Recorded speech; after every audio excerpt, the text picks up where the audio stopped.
Hi, folks. It's a real pleasure to see you all again. Hey, little fella. Ha! Of course I didn't forget about you all. Well, if we're all ready, it's time for another edition of TV Heaven.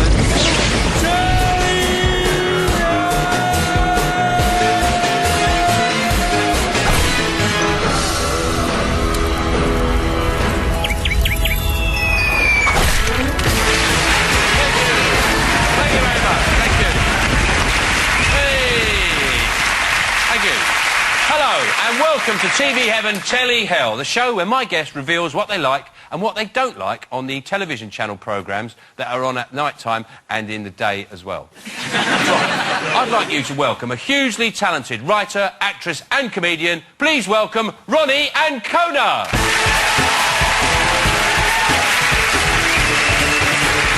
Hello, Ronni, welcome to the show.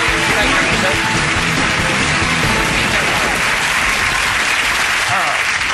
Welcome to the show, Ronni. Thank you very much. Thanks for coming on. Me. You've come up with some great choices tonight, and we're going to start with something you hate. It's in your telly hell. It's this show, Ladette to Lady. Yes. What is it you hate about this? Well, the thing is, Ladette to Lady is trying desperately hard to be a kind of, you know, Pygmalion for television. But the girls that they pick, they could train them for 5 years and they'd still be banned from Wetherspoons. We're going to have a look at a clip of this, and when you first see the Ladettes, you do think to yourself, well, I've got a better chance of being a lady than any of this lot. All over Britain, young women are running wild. They're called Ladettes. I've got that steaming, I've come home and not even known how I've got home, and then woke up being sick. I can't count the amount of fights I've had with people, strangers on the streets. Behaviour like this is getting out of control. Hey! You see, I watched that clip and all I can think is, why oh why, every Saturday night do I do that? Yeah. I mean... Why do girls end up behaving like that? See, I think it's because they didn't used to have as much money. I think the mistake is giving women money.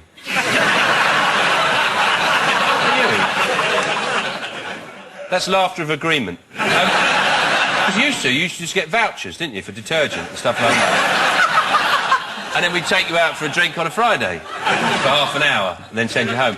But they seem to have a lot more money now, young girls. And they seem to be... Why are they going nuts? It's weird. I don't know what it is, but when I was that age and people got pissed, they seem to get more introverted, more depressed, more maudlin. People used to put things on, like more coats and traffic cones. Right. And take things off, like That's they do Scotland now. for you, isn't it? You are Scottish. Well, no, I am Scottish, and quite frankly, these girls look like teetotalers compared to where I come from. What were you drinking? Anything that anyone would buy me, Right. basically. No, it wasn't that bad, but I I mean... like they have things now like Breezer, don't they? The Bacardi Breezer, which makes it sound so innocent. It makes it sound like it just ruffles your hair a bit. Like, oh, I'm a bit tousled. Do you think it's the sugar in it that makes them all go a little bit... No, I think it's the vodka. But these girls they want to change, don't they? Because a lot of them have got alcohol problems and social behavioural problems. And ITV decided to do something about it, didn't they? They set up a 1950s finishing school, and the object of the show is to take these breezer-guzzling bloke tarts and turn them into refined and delicate ladies. The value of the Finnish school is to teach to the young girls good manners, how to behave, how to do things that they've never done before, like how to sew.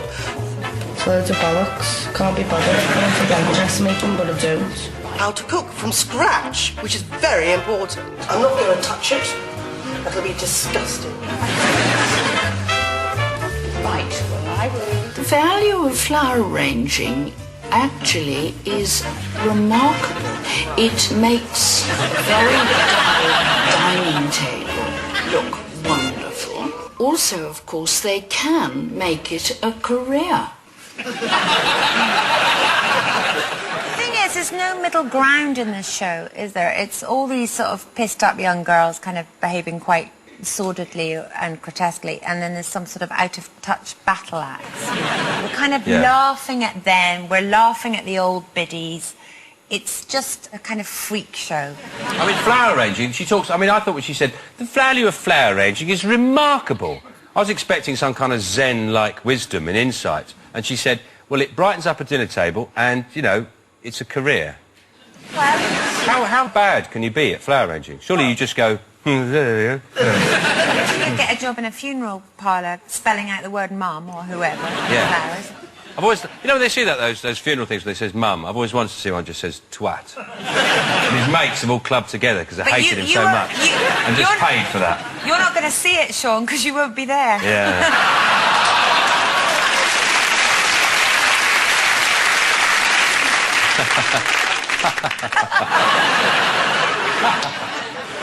One of my favourite bits in that clip is the bit where the other teacher with the cooking is, you know, saying about the girl's scrambled egg, I'm not going to touch that, it looks disgusting. She said that before on her wedding night. I know she has. It's just so obvious. I think he said it as well.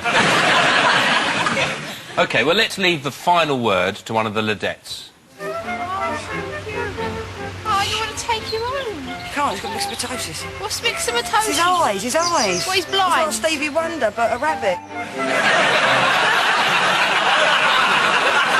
That is actually, if you look up myxomatosis in the Oxford English Dictionary, it says, like Stevie Wonder, but a rabbit. That is so brilliant, isn't it? I think she should get her own show, that girl. I think She's brilliant, that girl. She's a gas fitter. Oh, right. Yeah, for someone who hates it, Yeah. I've seen an awful lot of it. But next up is a slice of your TV heaven. Oh, yes. It's one of the most successful sitcoms of all time. Yes! Yay! Friends. 236 episodes, all of them pretty much the same. Now, what do you like about it so much? The reason I really love Friends is because it's like lifestyle porn. It's how I want my life to be. It's how I mean, everything about it. Like, they have an instant social thing going on. It's like, let's go for a picnic. And, you know, the next day there's a picnic. And in real life, everything's so different. You know, it's like, if you were doing it, and we're like, oh, Monica can't make next Thursday. Chandler can do February the 4th. And Joey, well, I haven't seen him for 3 years. I don't have his fucking number, you know. It's just... I mean, to be fair to them, it is a sitcom. So you can't let those sort of things go a little bit, don't you? You go... No, because they there's a good should chance have you had like their porridge. deposit withhold for painting their flat purple. No. They should have had their leases terminated for subletting. They stole a sofa and put it on a communal lawn. I mean, even it's TV land, though. But I mean, even someone like Phoebe, who I'm probably... Oh, sorry. I do love it, but You've I just do been love slagging it off. No, I haven't been slagging it off. I love it. What do you like about it? What do you love about it? I love everything that I've said about the fact that, you watch it and it's like fantasy. It really is like a kind of fantasy. Yeah. Well, we've got a classic clip from Friends here where the dark-haired friend is trying to get the blonde friend to allow the mousy Greek friend... You're doing this on purpose, aren't you? Yeah. The dark-haired friend is trying to get the blonde friend to move in with the mousy Greek friend because the dark-haired friend is going to move in with one of the bloke friends. I think that's what's going on. Guys, I don't mean to make things worse, but I don't want to live with Rachel anymore. What? You're just so mean to each other. And I don't want to end up like that with Rachel. I still like you. Well, Phoebe, that's fine because I'm not moving. Whoa. Phoebe, you gotta take her. You know, I know I said some really bad stuff about her, but, you know, Rachel does have some good qualities that make her a good roommate. She gets tons of catalogs, and she'll fold down the pages of the things that she thinks that I'd like. What else? When I take a shower, she leaves me little notes on the mirror. Yeah, I do. I do that. That's nice. I like having things to read in the bathroom. And when I told her that I was going to be moving in with Chandler, she was really supportive. You were so great. You made it so easy. And now you have to leave. And I have to live with a boy! You see, in Friends, always, it's lovely because the friends are always there for each other, no matter what. You know, if one of their cups of coffee has gone cold, they give each other a hug. And I think that's really lovely to watch. Yeah. I like it when she says, and one of the really nice things she does is she leaves, like, little notes for her in the bathroom. And I just imagine if she was living with a bloke, He just, in the sort of steam of the mirror, he just draw his knob. Who's your favourite? If you could be one of those, which one would you like to be? I'd probably be a mixture between Rachel and Monica. But if you had to be one of them, which one would you be? I didn't say... I'd I never said, Rachel. Ronnie, I'd be I didn't Rachel. say you could choose bits No, of one or the other. Rachel. Rachel. I'll take Rachel. Rachel. Because that was funny, because they didn't want to live with Rachel, which is also... Brad Pitt felt the same, didn't he, as well? So there must be a reason. She obviously does something Lovely weird. Rachel. She leaves skid marks or something. I don't know. Do you know, I've changed my mind now about it now. So you like Ladette to Lady and now you hate this? Never mind. See, I'm a massive contradictions, Sean. Yeah. You could be stupid. You ever thought about that? OK, well, that's it for part one. Yes. And we'll be back with more of Ronnie's TV Heaven, Telly Hell after the break.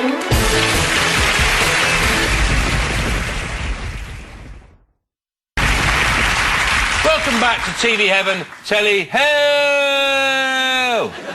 Tonight, sharing all that she loves and hates about television is comedian Ronni Ancona. Now, your next choice is your idea of pure Telly Hell. It's Casualty. What is it you hate about this? It's phenomenally contrived, isn't it? Especially the setups at the beginning. Well, that's the thing I think we all enjoy most about Casualty, isn't it? I like the idea that they just come up with the accident first and work backwards. Like they go up to the writers and say, right, we want a beefeater to drown in a casino. Make it so. It's true. You're totally right. The denouement happens first. We're going to start with this clip. And in this clip, a scrap dealer has found some radioactive rods, which he wants... This is true. He's found some radioactive rods. He doesn't know what they are. He just thinks they're nice and shiny, right? And he wants to make them into a necklace for his wheelchair-bound daughter. Right? This is true. Who tosses them at an oil lamp, which falls over and causes a fire. And that script was written by Catherine, aged 7, from Worcester Park Primary School. I want a cappuccino. Am I going to go to read this?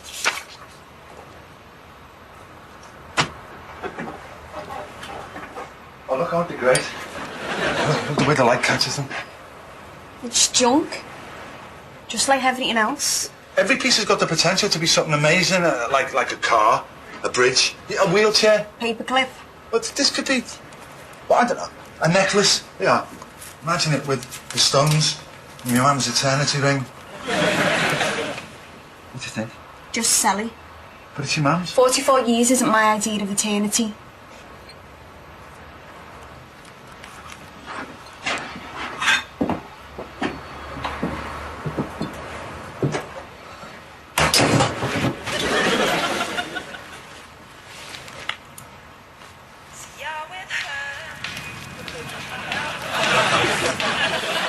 Of course, wearing an iPod means you can't smell fire. No,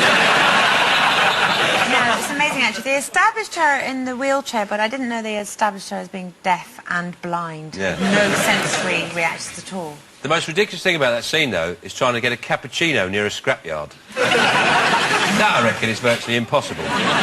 But, of course, a paraffin lamp in a porter cabin isn't spectacular enough for Casualty. You know, don't forget there's radioactive rods in there, so they give us a mini nuclear explosion. You can't leave me here. You need your wheelchair. You can get me a new one. Dad, the insurance will cover it.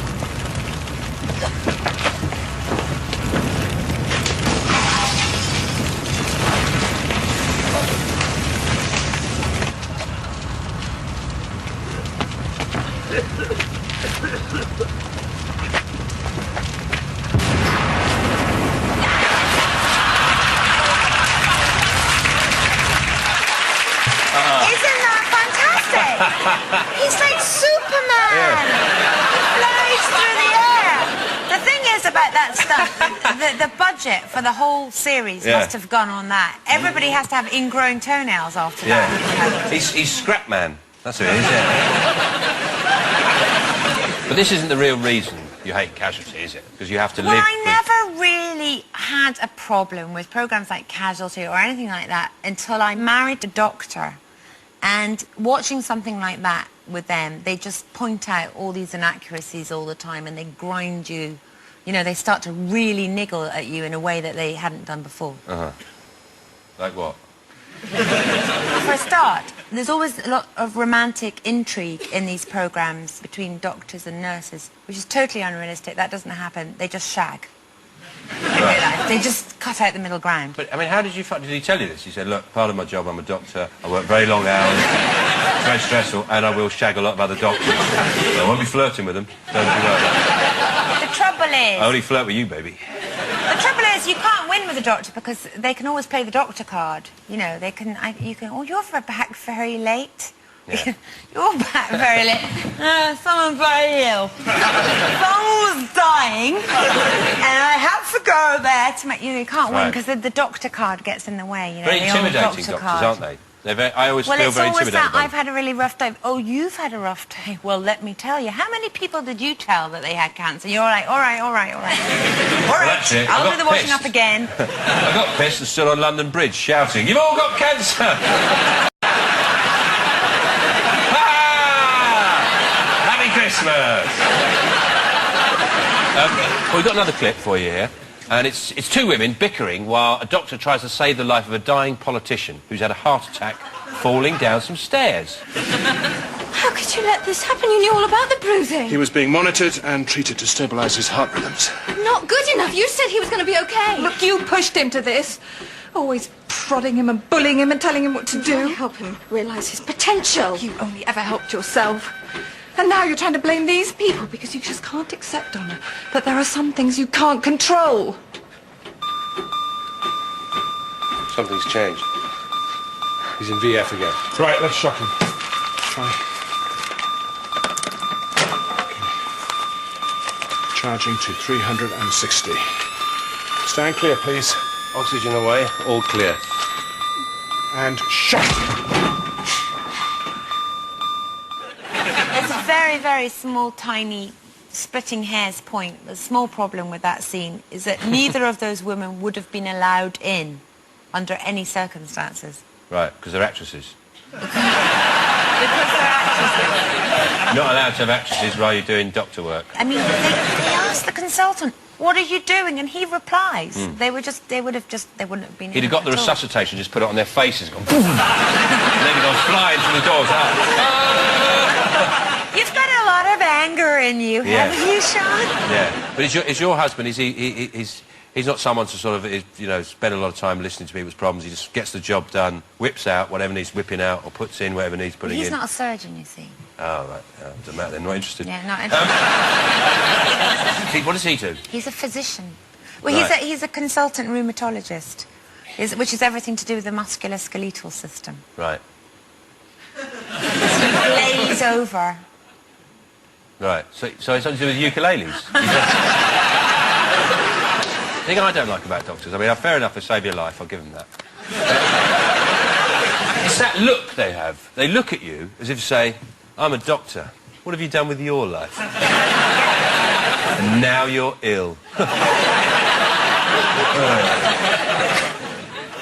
I hate doctors. You're just going to say this on national television. Yeah. It's like Gordon Ramsay can't get a cab now after what he said. Really? You be careful, my lover. Yeah. Well, do you reckon that they might over-examine me? I'll go for an earache and I'll be bent over going, you sure it's connected to my ear? But they've got this power, haven't they? They've got all that power. They can strip you because naked and play with you. They can strip you naked. Probably shut up. I will end up getting rohypnol or something by a load of doctors. OK, the next choice is TV Heaven. It's something you absolutely love, isn't it? Totally adore this. It's the one thing we can guarantee you do actually know what you think about it. It's lamb chop, isn't it? It's lamb chop. Here we go. Atlanta, Savannah, Sarasota, Minnesota, Hennessy, Tennessee, Colorado, Eldorado, Larimore, have the Scooby-Doo, Catalina, Hackensack, Fond du Lac, Mayovac, Cadillac, Saranac, Sandy Lake, Grand Lake, Devil Lake, Pizza, Winnebago, Keokuk, Winnemuck, Lancaster, Lancaster, faster, I've been in the land, then cross the desert, then breathe the mountain, then travel halfway, share, then I've been everywhere.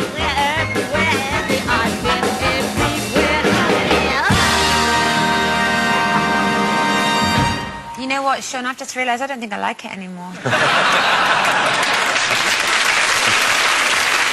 No, you do, don't you? I absolutely adore lamb chop. I love it so much. Her little paws, her little fluffy feet. Who's the woman who did it? Here's Shari Lewis. Right. An unbelievably clever woman. But, she's a brilliant ventriloquist. Although, actually, it's quite interesting when you watch some of the shots they do. Oh, no, don't you dare. No. I know what you're going to say. No, you don't. I'm Welsh.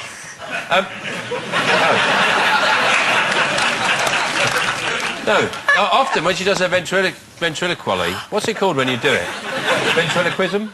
Well, often they got the camera angles so that the camera, the puppet, is in front of her mouth. So she's doing that. Cynical. And she's just going... Blah, blah, blah. She's not. She is not. She is not. She is really not. No, she's a very talented... And she used to do... Her speciality was she'd do her, Charlie Horse and Lamb Chop all singing together. Wow. Oh, yes. No, I've never lived, have I? Well, can you do Lamb Chop? Because it's Telly, we've got one here. There we go. There you go. You made a lamb chop. Yeah, I did it myself earlier on. Yeah. I spent hours on it. I sewed all the bits on. Lamb chop.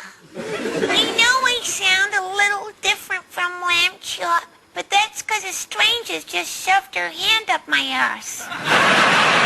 It is an odd gift, isn't it? Yeah, a gift I don't have. No. Okay, can I also... Does anybody else like lamb chop here? No, I hate lamb chop. My uncle had one of those puppets. Sorry, I apologise. Well, thanks, Ronni. I really failed there on the audience vote with lamb chop, didn't I? Well, you probably end up... Do you still like lamb chop at the end of this section? You still like lamb chop? I Well, do. that's an achievement. Well done, Ronni. That's an achievement. I do. You didn't change your mind. Well, Ronni, thanks for that glimpse into your TV heaven, Telly Hell. Now, before you go, is there a piece of television you'd like to reenact for us? I want to reenact the opening scenes of Casualty. Great. We can do that. Ladies and gentlemen, Ronni Ancona.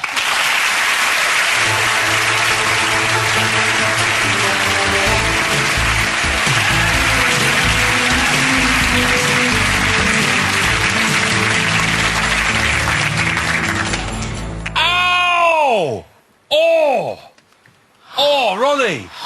I've had an accident. Oh, Sean! What's happened? I was weeding the carrot patch and I fell over. Carrots don't grow that way up, Sean. Yeah, I know. Did you get it out? Oh! It's a huge carrot.